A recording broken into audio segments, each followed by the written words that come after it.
Hello, everyone. This is Professor Leon here, and I am so excited today to share with you these strategies and techniques in order for you to be successful in your exam.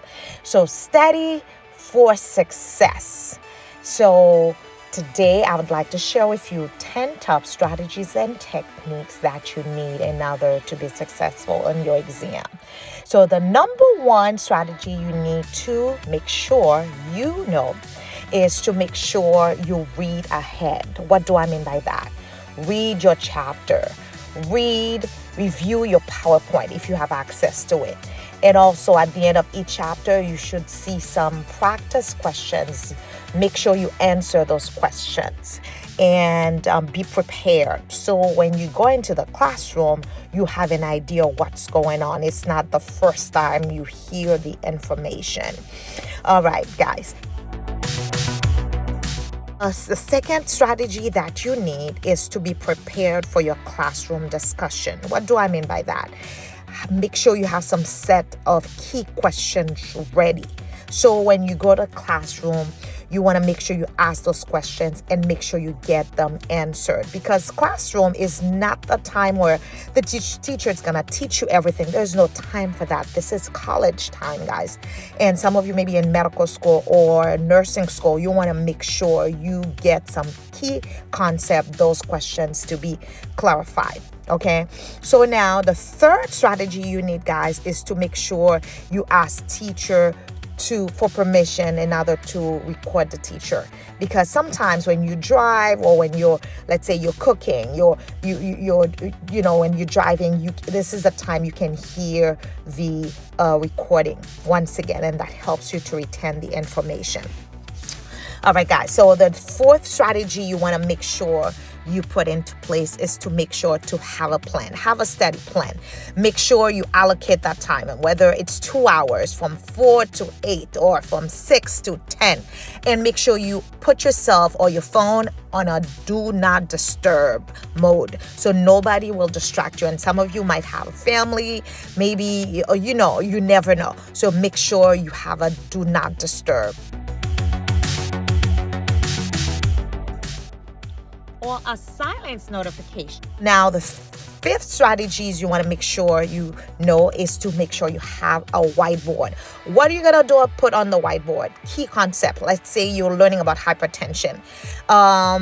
So write what is the pathophysiology about hypertension, the etiology, the risk factors, the medical intervention, the nursing intervention, and make sure you elaborate. Just make sure you don't get distracted and you know exactly what you're looking for. That's why a whiteboard is very important, guys. Now, the next strategy is to make sure you find somebody after you learn the material, but get somebody else to teach back and educate. So while you're teaching, this is another way you also teach yourself back and you also remember the material.